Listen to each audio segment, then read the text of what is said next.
বিএনপির ৪৭তম প্রতিষ্ঠাবার্ষিকী নড়াইলের কালিয়া উপজেলা বাসস্ট্যান্ড মাঠে উদযাপিত হয়েছে।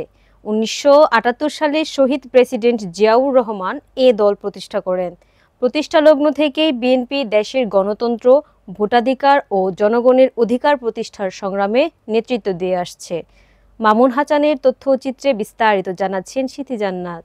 বাংলাদেশ জাতীয়তাবাদী দলের ৪৭তম প্রতিষ্ঠাবার্ষিকী নড়াইলের কালিয়া উপজেলা বাস স্ট্যান্ড মাঠে উদযাপিত হয়েছে। ১৯৭৮ সালে শহীদ প্রেসিডেন্ট জিয়াউর রহমান এই দল প্রতিষ্ঠা করেন। প্রতিষ্ঠালগ্ন থেকেই বিএনপি দেশের গণতন্ত্র, ভোটাধিকার ও জনগণের অধিকার প্রতিষ্ঠার সংগ্রামে নেতৃত্ব দিয়ে আসছে। নড়াইল ১ আসনের মনোনয়ন প্রত্যাশী অধ্যাপক BM নাগিব হোসেন অনুষ্ঠানে বলেন, দ্বিতীয়ত উনি বিগত ১৫ বছর আপনারা আমাদের যারা সমাজের দর্পণ সাংবাদিক ভাইদের দৃষ্টি আকর্ষণ করে বলতে চাই, আপনাদের মাধ্যমে আমি বিশ্বাস জাহাঙ্গীর আলমের সাথে বিতর্ক করতে চাই।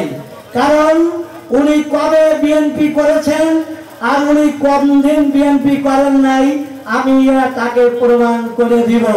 ওনার যদি সাহস থাকে তাহলে আমার এই চ্যালেঞ্জ উনি গ্রহণ করুক। আমি ওপেন চ্যালেঞ্জ করলাম তার সাথে ডিবেট করার জন্য। আপনাদেরকে আগেও বলেছি, এই জাহাঙ্গীর বিশেষ নমিনেশন পাবে না।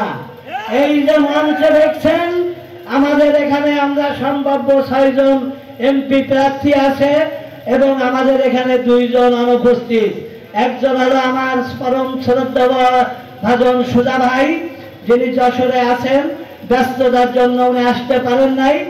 আর একজন আমেরিকা বিএনপির সাবেক 3 বারের সফল সভাপতি আব্দুল লতিফ সম্রাট ভাই, তারা আসতে পারেন নাই। আপনাদেরকে আমি দায়িত্ব নিয়ে বলতে চাই, এই 8 জনের ভিতর থেকে ধানের শীষ প্রতীক নিয়ে ইনশাল্লাহ আমরা যে কোনো একজন আপনাদের মাঝে উপস্থিত হবই হব ইনশাল্লাহ। অনুষ্ঠানে জেলা ও উপজেলা বিএনপি অঙ্গ ও সহযোগী সংগঠনের বিপুল সংখ্যক নেতাকর্মী অংশগ্রহণ করেন। Report Mamun Hasan, NEN TV, Narail.